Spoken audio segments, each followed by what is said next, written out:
തിരുവനന്തപുരം പാലോട് ഭർതൃവീട്ടിൽ നവവധു ആത്മഹത്യ ചെയ്ത സംഭവം കൊലപാതകമെന്ന കുടുംബം. പെൺകുട്ടിയുടെ അച്ഛൻ പാലോട് പോലീസിൽ പരാതി നൽകി. ഭർത്താവ് അഭിജിത്തിനെ പോലീസ് കസ്റ്റഡിയിലെടുത്തു. പെൺകുട്ടിയുടെ ശരീരത്തിലെ പാടുകൾ മർദ്ദനമേറ്റത് മൂലമെന്നാണ് സൂചന. കഴിഞ്ഞ ദിവസമാണ് കൊളച്ചിൽ കൊന്നമ്മോട് സ്വദേശിനിയായ ഇന്ദുജയെ പാലോടിലെ ഭർത്താവ് അഭിജിത്തിന്റെ വീട്ടിൽ തൂങ്ങി മരിച്ചതായി കണ്ടെത്തിയത്. 3 മാസം മുമ്പാണ് സ്വകാര്യ ലാബിലെ ജീവനക്കാരിയായ ഇന്ദുജയും അഭിജിത്തും പ്രണയവിവാഹിതരായത്. അസ്വാഭാവിക മരണത്തിന് കേസെടുത്ത് പോലീസ് അന്വേഷണം നടക്കുന്നതിനിടെയാണ് പരാതിയുമായി ഇന്ദുജയുടെ കുടുംബം രംഗത്തെത്തിയത്. ഇന്ദുജയുടേത് കൊലപാതകം എന്നാണ് കുടുംബത്തിന്റെ ആരോപണം.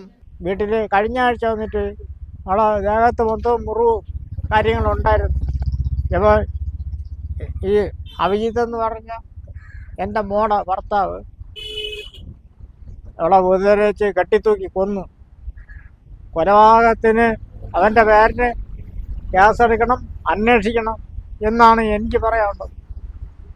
എൻ്റെ മോൾക്ക് ഒരുപാട് കല്യാണം ഫോൺ വഴി കല്യാണാലയം മൊത്തവും തെറ്റിച്ച് എൻ്റെ മോളെ പീഡിപ്പിച്ച് കൊലപ്പെടുത്തുകയാണ് ചെയ്തത്. നെടുമങ്ങാട് താലൂക്ക് ആശുപത്രിയിൽ നടത്തിയ ഇൻക്വസ്റ്റിൽ ശരീരത്തിൽ മുറിവേറ്റ പാടുകൾ ഉണ്ടെന്നാണ് സൂചന. ഭർത്താവ് അഭിജിത്തിനെ പോലീസ് കസ്റ്റഡിയിലെടുത്ത് ചോദ്യം ചെയ്തു വരികയാണ്. അസ്വാഭാവിക മരണത്തിനാണ് കേസ് രജിസ്റ്റർ ചെയ്തിട്ടുള്ളത്. അത് കഴിഞ്ഞതിന് ശേഷം നമ്മൾ അന്വേഷണത്തിൻ്റെ ഭാഗമായിട്ടുള്ള ഇൻവെസ്റ്റിഗേഷനിൽ വെളിവാകുന്ന കാര്യങ്ങൾ വെച്ചിട്ടുള്ള നടപടികളുണ്ടാവും. അതെല്ലാം പോസ്റ്റ്മോർട്ടം കഴിഞ്ഞാലേ അതിൻ്റെ റിസൾട്ട് പറയാൻ പറ്റുള്ളൂ. പോസ്റ്റ്മോർട്ടം കഴിഞ്ഞതിന് ശേഷം പറയാം.